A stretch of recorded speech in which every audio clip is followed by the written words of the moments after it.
Welcome to smart education X Y Z. आज हम बच्चों कक्षा 12 का हिंदी साहित्य का मॉडल पेपर 2 है उसके बारे में डिस्कस करेंगे। चलो स्टार्ट करते हैं आज की वीडियो। तो बच्चों आज का पहला सवाल है, सूरदास की झोपड़ी पाठ में सत्ता और पूंजी गठजोड़ का प्रतीक किसे माना गया है? तो बच्चों यहाँ पर जगदर को माना गया है। ग्रामीण जीवन में शहरी दवाइयों की जगह किसका प्रयोग आम है? तो बच्चों यहाँ पर प्रकृति से प्राप्त फूल और पत्तियों का। लेखक ने मालवा में प्रवेश करते ही क्या नहीं देखा? तो बच्चों वहां पर उगते सूरज की निथरी कोमल धूप। वह औरत विश्वनाथ को औरत के रूप में नहीं तो किस रूप में लगी? तो बच्चों वो उसको उपयुक्त सभी हो जाएगा, यानी जूही की लता के रूप में, चांदनी के रूप में, फूलों की खुशबू के रूप में। जब सूरदास निराश्य, ग्लानि, चिंता और क्षोभ के अपार जल में गोते खा रहा था, उस समय आशा की किरण किसने भरी थी? तो बच्चों यहाँ पर होगा हमारा गीसु ने, यानी क्वेश्चन नंबर जो 5 है इसका आंसर होगा गीसु ने। यह दीप अकेला सने भरा पंक्ति में दीप किसका प्रतीक माना जाता है? तो बच्चों दोनों का, यानी मनुष्य का और व्यष्टि का। अगला है, उड़ते खग जिस और मुंह किए समझ नीड निज प्यारा, पंक्ति का भाव क्या है ये हमें बताना है। तो बच्चों यहाँ पर होगा हमारा ऑप्शन नंबर द, यानी तीनों ही ऑप्शन क्या होंगे इसके सही होंगे। पक्षी जहां भी उड़कर जाते हैं घोंसला बन जाता है। जहां के व्यक्ति यहाँ कहीं कहीं भी आए उन्हें शरण मिल जाती है। किसी भी देश के व्यक्ति यहाँ आए उन्हें शरण मिल जाती है। तो उपयुक्त सभी।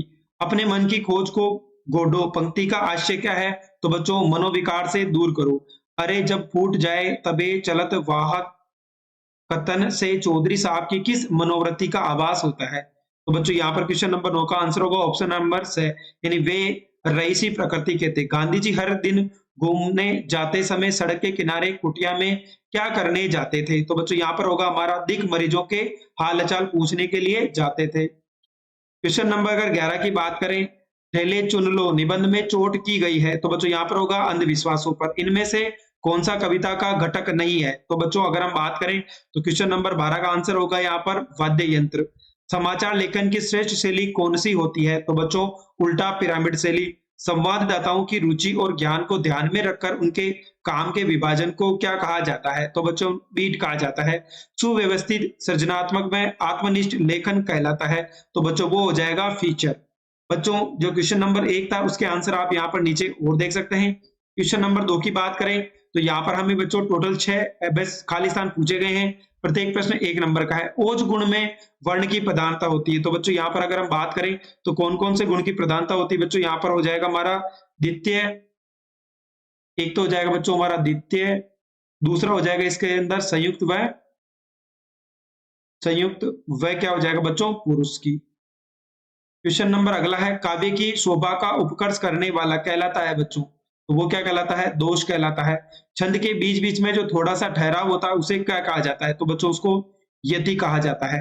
कुंडलियां छंद के प्रत्येक चरण में मात्राएं होती है। तो बच्चों यहाँ पर 24 होती है। जब कविता में उपमेय का उपमान से उत्कर्ष दिखाया जाता है तो वहां अलंकार होता है। तो बच्चों यहाँ होगा व्यतिरेक अलंकार का प्रयोग किया जाता है।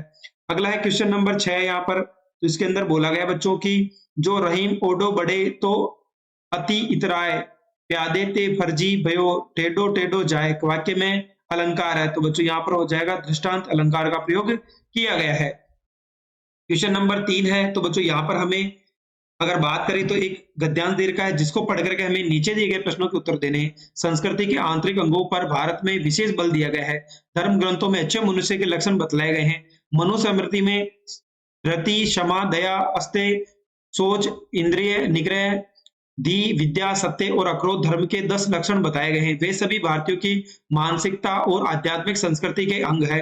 श्रीमद श्रीमद् भगवद गीता में देवी संपदा वालों के लक्षण दिए गए हैं, जिनमें अभय को पहला स्थान दिया गया है। स्थिर प्रज्ञ के लक्षण, सात्विक चीजों के लक्षण आदि सब भारतीय संस्कृति के अनुकूल सभ्य और श्रेष्ठ पुरुष के लक्षण है। इसलिए सभी महाकाव्य ऐसे लक्षणों से भरे पड़े हैं। रघुवंश में रघुकुल राजाओं के जो गुण बतलाए गए हैं वे न केवल भारत के सांस्कृतिक आदर्शों के परिचायक है बल्कि उन्हें अतीत का भव्य चित्र हमारे सम्मुख आ जाता है। पहला सवाल है, उपयुक्त गद्यांश का बच्चों हमें बताना है कि ये जो गद्यांश दे रखा है इसका शीर्षक क्या होगा? तो बच्चों यहाँ पर होगा भारतीय संस्कृति या संस्कृति का महत्व। मनुस्मृति में धर्म के कितने लक्षण बताए गए हैं? तो बच्चों यहाँ पर हमें टोटल कितने लक्षण बताए गए हैं? 10 है। कौन कौन से थे? मनुस्मृति में धृति, क्षमा, दया, अस्तेय, सोच, इंद्रिय निग्रह, दी, विद्या, सत्य और क्रोध धर्म के 10 लक्षण बताए गए हैं। अगला है श्रीमद् भागवत गीता में देवी संपदा वालों के लक्षण में पहला स्थान किसे दिया गया है? तो अभय को प्रथम स्थान दिया गया है क्योंकि निर्दयता द्वारा हर कार्य को सफलतापूर्वक किया जा सकता है। रघुवंश में किस कुल के राजाओं के कैसे गुण बतलाए गए हैं? तो बच्चों यहाँ पर होगा रघुवंश में रघुकुल राजाओं के गुण बतलाए गए हैं जो मानवीय संस्कृति आदर्शों के परिचायक है। धर्म के लक्षण किसके अंग है? धर्म के लक्षण सब भारतीयों की मानसिकता व आध्यात्मिक संस्कृति के अंग है। भारत के सांस्कृतिक आदर्शों के परिचायक किसे कहा गया है? तो भारत के सांस्कृतिक आदर्शों के परिचायक रघुकुल राजाओं के गुणों को बताया गया है।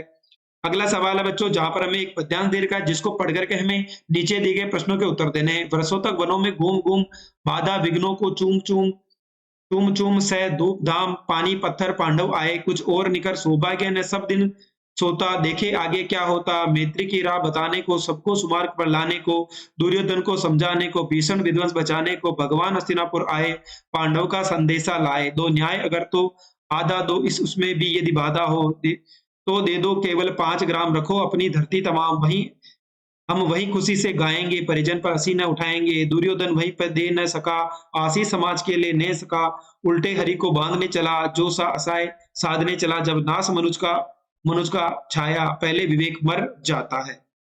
पहला है बच्चों उपयुक्त काव्यांश का उचित शीर्षक क्या है? तो बच्चों यहाँ पर होगा कौरवों को श्री कृष्ण का शांति संदेश या विनाश रोकने हेतु शांति संदेश।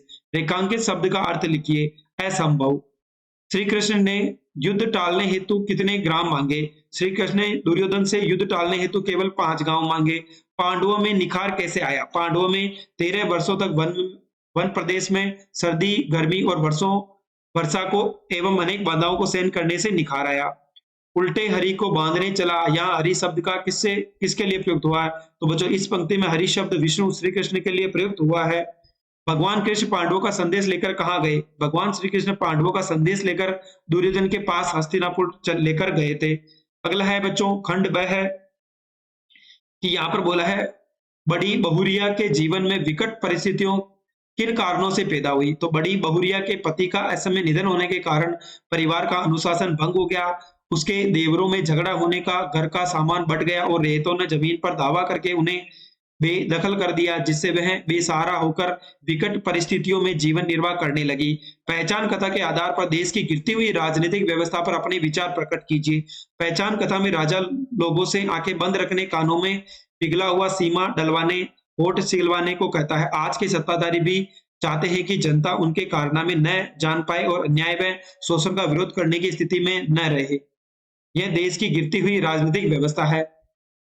वह लता वहीं की जहां कली तू खिली पंक्ति के किस प्रसंग को उद्घाटित किया गया है? सरोज के बचपन में ही उसकी मां का देहांत हो गया तब उसका पालन पोषण उनके ननियाल में ही हुआ था। उपयुक्त पंक्ति में सरोज के ननियाल को भूमि उसकी माता को लता वहां पर पली हुई नव यौवन को प्राप्त सरोज को कली कहा गया। इससे सरोज का ननियाल में पलटकर बड़ी होने का प्रसंग उद्घाटित किया गया है। अगला है बच्चों मही सकल अनरत कर मूला इस पंक्ति में माध्यम से भरत की मनोदशा अपने शब्दों में व्यक्त कीजिए। इस पंक्ति में भरत के विचारों और भावों के बारे में पता चलता है कि भरत इन सभी अनर्थों के लिए स्वयं को दोषी मानते हैं। पुत्र मोह के कारण माता कैकेयी द्वारा राम को वनवास देना महाराज दशरथ का असामयिक निधन एवं अयोध्या का अनर्थ ये सब उनके ही कारण हुआ। वे आत्मग्लानि की अनुभूति करते हैं। समाज में सूरदास की बदनामी का क्या कारण था? सूरदास की झोपड़ी पाठ के आधार पर स्पष्ट कीजिए। भैरव की पत्नी सुभागी अपने पति की मार के डर से सूरदास की झोपड़ी में छिप जाती है और सुहागों को मारने भैरव सूरदास की झोपड़ी में घुस जाता है किंतु सूरदास के हस्तक्षेप से उसे मार नहीं पाता। इस घटना को लेकर पूरे मोहल्ले में सूरदास की बदनामी होती है। जगदर भैरव तथा अन्य लोग उसके चरित्र पर प्रश्न उठाते हैं।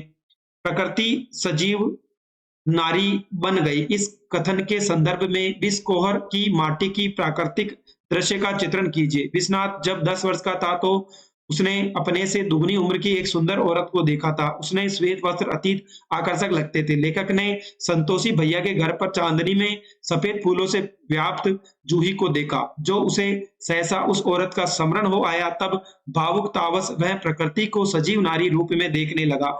मानवीकरण अलंकार का लक्षण उदाहरण सहित बताइए। जिस अलंकार में अमूर्त भावों का मूर्तिकरण किया जावे अर्थात जड़ पदार्थों का मानवीय गुणों व क्रियाओं का आरोपण किया जावे उसे मानवीकरण अलंकार कहते हैं। उदाहरण दिवसावासन का समय मेघ में आसमान से उतर रही वह संध्या सुंदरी परी सी धीरे धीरे, इसमें संध्या को धरती पर उतरती हुई सुंदरी के रूप में बताने से अर्थात अमूर्त को मूर्त रूप में वर्णित करने से मानवीकरण अलंकार का प्रयोग हुआ है। कविता में बिंब और छंद का क्या महत्व है? तो बिंब और छंद कविता को इंद्रियों से महसूस करने में सहायक है। हमारे पास दुनिया को जानने का एकमात्र सरल साधन इंद्रिय ही है। बाह्य संवेदनाएं मन के स्तर पर बिंब के रूप में बदल जाती है। कुछ विशेष शब्दों को सुनकर अपने आप ही मन के भीतर कुछ चित्र उभरते हैं। ये स्मृति चित्र ही शब्दों के सारे कविता का बिंब निर्मित करते हैं। कविता को छंद भी अनिवार्य तत्व है। पत्रकारीय लेखन और साहित्यिक लेखन में अंतर स्पष्ट कीजिए। पत्रकारीय लेखन का संबंध वास्तविक घटनाओं, समस्याओं और मुद्दों से है, जबकि साहित्यिक लेखन का कल्पना से। पत्रकारीय लेखन का संबंध समसामयिक होता है, जबकि साहित्यिक लेखन का इतिहास। विशेष लेखन के कोई 4 क्षेत्रों के नाम लिखिए। तो बच्चों यहाँ पर हो जाएगा व्यापार, खेल, विज्ञान, प्रौद्योगिकी और कृषि। रघुवीर सहाय अथवा आचार्य रामचंद्र शुक्ल का साहित्यिक परिचय दीजिए। तो कवि रघुवीर सहाय के काव्य रचना में अपनी पत्रकार दृष्टि का सृजनात्मक उपयोग किया। रघुवीर सहाय की प्रमुख काव्य कृतियां सीढ़ियों पर धूप में, आत्महत्या के विरुद्ध, हंसो हंसो जल्दी हंसो और लोग भूल गए। रघुवीर सहाय रचनावली में उनकी लगभग सभी रचनाओं का संग्रह किया गया है। उन्हें लोग भूल गए काव्य संग्रह पर साहित्य अकादमी पुरस्कार का सम्मान प्राप्त हुआ है। अथवा का है आचार्य रामचंद्र शुक्ल ने भारतीय संस्कृति की नई अवधारणा प्रस्तुत की और हिंदी आलोचनाओं का नया स्वरूप विकसित किया। उन्होंने आलोचनात्मक लेखन के साथ ही भाव व मनोविकार संबंधी उच्च कोटि के निबंध भी लिखे। शुक्ल जी की प्रमुख रचनाएं निबंध संग्रह चिंतामणि, रस मीमांसा, जायसी, ग्रंथावली, ब्रह्मवीर, गीत सात, आनंद, कादम्बिनी पत्रिका, हिंदी साहित्य का इतिहास। अगला बच्चों खंड 6 है, जिसके अंदर हमें यहाँ पे 60 शब्दों में उत्तर देना है। व्यक्ति की समाज में अंतरंगता से राष्ट्र मजबूत होगा। यह दीप अकेला कविता के आधार पर कथन के समर्थन में अपने विचार लिखिए। यह दीप अकेला में कवि अक्षय ने दीपक को मनुष्य के प्रतीक स्वरूप लिया है। जिस प्रकार एक अकेला दीपक समर्थ होते हुए अपनी प्रकाश दूर दूर तक नहीं फैला सकता, वहीं दीपक अपनी दीपकों की कतारों में रख देने से अधिक जगमगाने लगता है। यही व्यक्ति एवं समाज की अंतरंगता जिससे राष्ट्र मजबूत होता है। अतः अक्षय जी कविता के माध्यम से व्यक्तिगत सत्ता को सामाजिक सत्ता से जोड़ने पर बल देते हैं। अथवा का सवाल है विद्यापति के पदों के आधार पर न्यायिका राधा की विरह वेदना अपने शब्दों में व्यक्त कीजिए। कवि विद्यापति ने नायिका राधा की विरह चेष्टाओं को प्रकृति के माध्यम से व्यक्त किया है। संयोग की स्मृतियां वियोग काल में प्रकृति के द्वारा उद्दीपन होती है। सावन मास आ गया, जिसने होने वाली वर्षा को देखकर नायिका को अपने प्रियतम की अधिक याद आने लगी। सुंदर खिले पुष्पों को देखकर तथा कोयल व भंवरे के मधुर गीतों को गान को सुनकर राधा को अपने प्रिय कृष्ण की याद तीव्र वेदना से भर देती, इसलिए वह अपनी आंखों को बंद कर लेती है और कानों को ढक लेती है। आज का कबूतर अच्छा है कल के मोर से, आज का पैसा अच्छा है कल की मोहर से, आंखों आंखों देखा ठेला अच्छा ही होना चाहिए लाखों कोस के तेज पिंड से। कथन का आशय हास्य सुमिरनी के मन के पाठ के आधार पर स्पष्ट कीजिए। लेखक के कथन का आशय है कि कल की प्रथा एवं रूढ़ परंपरा भले ही अच्छी मानी जाती हो, परंतु वह आज के युग में उचित नहीं हो सकती। इसलिए हमें भी समय परिवर्तन के साथ चलना चाहिए। आकाशीय पिंडों अर्थात ग्रहों के आधार पर पत्नी का परिचय करने की बजाय प्रत्यक्ष व्यवहार एवं चाल चलन को देखकर पति या पत्नी चुनने चाहिए। रूढ़ियों के अंधाधुनीकरण की अपेक्षा वर्तमान के अनुसार चलना ही ठीक रहता है। अथवा का सवाल है सिंगरौली की उर्वरा भूमि तथा उसके इलाके में संपदा की उसके लिए अभिशाप बन गया, सिद्ध कीजिए। तो सिंगरौली की उर्वरा भूमि तथा अतुल्य संपदा उसके लिए विकास के नाम पर अभिशाप बन गया। विस्थापन की लहर रिहंद बांध बनने से शुरू हुई, जिसके कारण अनेक गांव उजाड़ दिए गए। नई योजनाओं के अंतर्गत सेंट्रल कोल फील्ड और national super thermal power corporation का निर्माण हुआ। हरियाली को खत्म कर पक्की सड़कें एवं पुल बनाए गए। विकास के खेल में प्रकृति और मानव का कितना विनाश हुआ वह किसी से नहीं देखा। धरती का वातावरण गर्म क्यों हो रहा है, इसमें यूरोप और अमेरिका की क्या भूमिका है, टिप्पणी लिखिए। धरती का वातावरण गर्म होने से यूरोप और अमेरिका की अहम भूमिका है, क्योंकि ये संसार के विकसित देशों की श्रेणी में आते हैं। इन देशों के बड़े बड़े कारखानों से निकलने वाली कार्बन डाइऑक्साइड गैसों ने मिलकर धरती के तापमान में तीव्र 3 डिग्री सेल्सियस बढ़ा दिया। वातावरण का यह परिवर्तन संसार को विनाश की ओर ले जा रहा है। विकसित औद्योगिक सभ्यता के हिमालयी देशों में कारण सारा विश्व इस चपेट में आ चुका है। अथवा का सवाल है ऐसी कौन सी स्मृति है जिसके साथ लेखक को मृत्यु का बोध अजीब तौर से जुड़ा मिलता है। बिस्कोहर की माटी पाठ के आधार पर लिखिए। बिस्कोहर की उस औरत की स्मृति के साथ लेखक को मृत्यु का बोध अजीब तौर से जुड़ा मिलता है। वह औरत सफेद रंग की साड़ी पहने रहती है, घने काले केश, संवारे हुए आंखों में पता नहीं कैसी आर्द्र व्यथा वह सदा व्याकुल नजर आती है। उसके सामने आते ही कला के हर रूप का आस्वाद भी मिलता है। इस तरह वह सुख व दुःख का बोध कराती रहती है। खंड द बच्चों, जहाँ पर हमें 3 प्रश्न निबंधात्मक पूछे जाएँगे। पहला है गद्यांश, जिसकी हमें सप्रसंग व्याख्या करनी है। इस भीड़ में एक सूत्रता थी, न न यहाँ जाति का महत्व था, न भाषा का महत्व, उद्देश्य का था, और वह सबका सम्मान था। जीवन के प्रति कल्याण की कामना। इस भीड़ में दौड़ नहीं थी, अतिक्रमण नहीं था, और अन्य की बात यह है कि कोई भी स्नानार्थी किसी सैलानी आनंद में डुबकी नहीं लगा रहा था, बल्कि स्नान से ज्यादा समय ध्यान दे रहा था। दूर जलधार के बीच एक आदमी सूर्य की ओर उन्मुख हाथ जोड़े खड़ा था। उसके चेहरे पर इतना विभोर विनीत और भाव था, मानो उसका सारा अहम त्याग दिया। उसके अंदर सौ से जनित कोई कुंठा शेष नहीं है। वह शुद्ध रूप से चेतन स्वरूप आत्माराम और निर्मलानंद है। प्रसंग प्रस्तुत गद्यांश ममता कालिया की दूसरी देवदास कहानी से लिया गया है। संभवतः अगले दिन पुनः गंगा तट पर बैठकर लड़की से मिलने का चिंतन करता रहा। गांव पर उसके अलग ही तरह के भीड़ देखे। उसने उसी इसमें उसी स्थिति का वर्णन किया गया है। अगला बच्चों, यहाँ पर व्याख्या की बात करें तो हर की पौड़ी पर जो भीड़ थी उसे बिखराव, अनुशासनहीनता जैसी बात नहीं थी। वह भीड़ ऐसे लोगों जैसे एक धागे में पिरोए हुए हो। इस भीड़ के लोगों की दृष्टि में जाति या भाषा का कोई भेदभाव न था।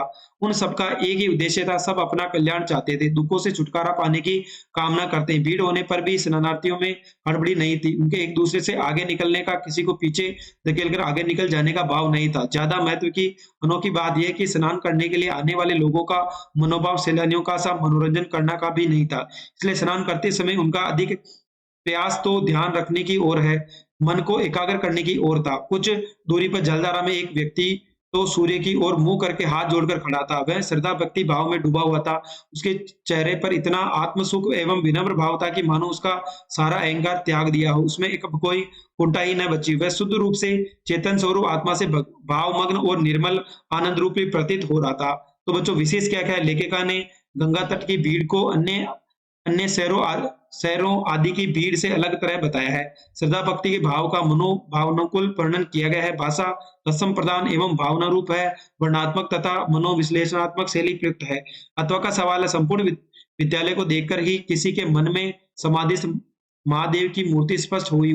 उसी समाधिस्थ महादेव के अलग जाल के निचले हिस्से का प्रतिनिधित्व यह गिरी श्रृंखला कर रही होगी। कहीं कहीं अज्ञात नाम, गोत्र, झाड़ झंझाट और बेहिया से पेड़ खड़े अवश्य दिख रहे जाते हैं, पर कोई हरियाली नहीं।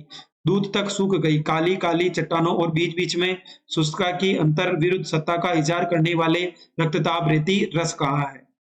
प्रस्तुत गद्यांश हजारी प्रसाद द्विवेदी के कुटच निबंध से उद्भुत। उसमें लेखक ने शिवालिक पर्वतमाला के प्राकृतिक परिवेश का वर्णन किया है। व्याख्या, लेखक कहता है कि हिमालय का जैसा आकार और उसका आधार पर ही किसी के मन में समाधि में लीन शिव की मूर्ति की कल्पना उभरी होगी।